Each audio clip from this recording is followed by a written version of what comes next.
ಬೆಲೆ ಏರಿಕೆ ಖಂಡಿಸಿ ಇದೀಗ ಬಿಜೆಪಿ ಬೀದಿಗಿಳಿದು ಪ್ರತಿಭಟನೆಯನ್ನ ಮಾಡ್ತಾ ಇದೆ. ಸರ್ಕಾರದ ವಿರುದ್ಧ ಬಿಜೆಪಿ ಅಹೋರಾತ್ರಿ ಧರಣಿಯನ್ನ ನಡೆಸಿದೆ. ಫ್ರೀಡಂ ಪಾರ್ಕ್ನಲ್ಲಿ ಬಿಜೆಪಿ ನಾಯಕರು ಪ್ರತಿಭಟನೆಯನ್ನ ನಡೆಸಿದ್ದು, ರಾತ್ರಿ ಪೂರ್ತಿ ಫ್ರೀಡಂ ಪಾರ್ಕ್ನಲ್ಲೇ ಬಿಜೆಪಿ ನಾಯಕರು ಕಳೆದಿದ್ದಾರೆ. ಫ್ರೀಡಂ ಪಾರ್ಕ್ನಲ್ಲೇ ಹಾಡು ಭಜನೆಯನ್ನ ಮಾಡಿದ್ದಾರೆ ಬಿಜೆಪಿ ನಾಯಕರು. ಬೆಳಗ್ಗೆವರೆಗೂ ಸರ್ಕಾರದ ವಿರುದ್ಧ ಆಕ್ರೋಶವನ್ನ ವ್ಯಕ್ತಪಡಿಸಿದ್ದಾರೆ, ಪ್ರತಿಭಟನೆಯನ್ನ ನಡೆಸಿದ್ದಾರೆ. ಪೆಟ್ರೋಲ್ ಬೆಲೆ ಜಾಸ್ತಿ ಆಗ್ತಾ ಇದೆ, ಡೀಸೆಲ್ ಬೆಲೆ ಜಾಸ್ತಿ ಆಗ್ತಾ ಇದೆ. ಅದರ ಮಧ್ಯದಲ್ಲಿ ನಂದಿನಿ ಹಾಲಿನ ಬೆಲೆ ಕೂಡ ಗಗನಮುಖಿಯಾಗಿತ್ತು. ಮೆಟ್ರೋ ದರ ಏರಿಕೆ ಮಾಡಲಾಗಿತ್ತು.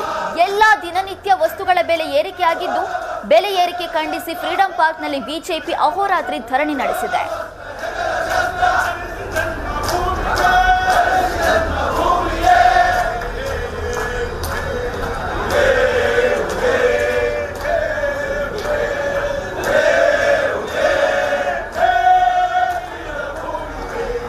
ಕಾಂಗ್ರೆಸ್ ಸರ್ಕಾರದ ಬೆಲೆ ಏರಿಕೆಯನ್ನು ಖಂಡಿಸಿ ಬಿಜೆಪಿ ಪಕ್ಷದ ಮುಖಂಡರು, ಶಾಸಕರು ಇವತ್ತು ಫ್ರೀಡಂ ಪಾರ್ಕ್ನಲ್ಲಿ ಅಹೋರಾತ್ರಿ ಧರಣಿಯನ್ನು ನಡೆಸ್ತಾ ಇರುವಂಥದ್ದು. ಈಗ ನೀವು ನೋಡ್ತಾ ಇರ್ಬೋದು, ಬೆಳಗ್ಗೆಯಿಂದಲೂ ಕೂಡ ಏನು ರಾಜ್ಯ ಸರ್ಕಾರದ ವಿರುದ್ಧ ಪ್ರತಿಭಟನೆಯನ್ನು ಕೈಗೊಂಡಿದ್ರು. ಇವತ್ತು ಇಡೀ ರಾತ್ರಿ ಬಿಜೆಪಿಯ ಮುಖಂಡರುಗಳು ಏನು ಇವತ್ತು ಪ್ರತಿಭಟನೆಯನ್ನು ನಡೆಸ್ತಾ ಇರುವಂಥದ್ದು, ಅಹೋರಾತ್ರಿ ಧರಣಿಯನ್ನು ಕೈಗೊಂಡಿರುವಂಥದ್ದು. ಬಿಜೆಪಿ ರಾಜ್ಯಾಧ್ಯಕ್ಷ ವಿಜಯೇಂದ್ರ, ವಿರೋಧ ಪಕ್ಷದ ನಾಯಕ ಆರ್ ಅಶೋಕ್ ಸೇರಿದಂತೆ ಹಲವು ಮುಖಂಡರುಗಳು ಇವತ್ತು ಪ್ರತಿಭಟನೆಯ ಧರಣಿಯಲ್ಲಿ, ಅಹೋರಾತ್ರಿ ಧರಣಿಯಲ್ಲಿ ಭಾಗವಹಿಸಿರುವಂಥದ್ದು. ಈಗ ನೀವು ನೋಡ್ತಾ ಇದ್ದೀರಾ, ಫ್ರೀಡಂ ಪಾರ್ಕ್ನಲ್ಲಿ ಏನು ಮಲ್ಕೊಂಡು ಪ್ರತಿಭಟನೆಯನ್ನು ನಡೆಸ್ತಾ ಇರುವಂಥದ್ದು.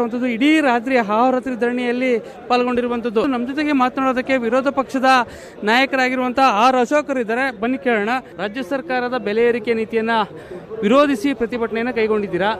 ನಿಮ್ಮ ಹೋರಾಟ ಈಗ ನಾಳೆಯಿಂದ ಹೇಗಿರುತ್ತೆ ಸರ್? ನಾಳೆ ನಾವು ಮುಖ್ಯಮಂತ್ರಿ ಮನೆ ಮುತ್ತಿಗೆಯನ್ನು ಹಾಕ್ತಾ ಇದ್ದೀರಿ.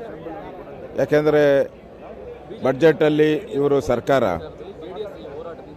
ಯಾವುದೇ ತೆರಿಗೆ ಹಾಕಿಲ್ಲ. ಅವತ್ತು ಶಬಾಷ್ಗಿರಿ ಬೇಕಾಯಿತು. ಬಡ್ಜೆಟ್ ಆದ ತಕ್ಷಣ ಭಾಳ ಜನ ಶಬಾಷ್ ಅನ್ಬೇಕಾಯ್ತು ಬಡ್ಜೆಟನ್ನು. ಇಲ್ಲಿ ನೋಡಿದ್ರೆ ಇವತ್ತು ಛೀ ಅಂತ ಕಾಂಗ್ರೆಸ್ ಅವ್ರನ್ನ ಉಗಿಯುವಂಥ ಪರಿಸ್ಥಿತಿ ಇವತ್ತು ನಿರ್ಮಾಣ ಆಗಿದೆ. ಯಾಕೆ ಅಂತಂದರೆ ಈ ಸಿದ್ದರಾಮಯ್ಯನವರ ಟ್ರಿಕ್ಸ್ ಇದು. ಬಡ್ಜೆಟಲ್ಲಿ ರೈಸ್ ಮಾಡಬೇಕಾಯ್ತು, ಮಾಡಿದ್ರೆ ಇವಾಗ ಮಾಡ್ತಾ ಇದ್ದಾರೆ. ಅಂದರೆ ಇದು ಕಳ್ಳದಾರಿಯನ್ನು ಇಟ್ಕೊಂಡು ಅದೇನೇ ಇರ್ತಾರಲ್ಲ, ಕಳ್ಳರಿಗೆ ಕಳ್ಳ ಅಂತ, ಆ ಥರ ಕಳ್ಳರಿಗೆ ಕಳ್ಳರು ಇವರು.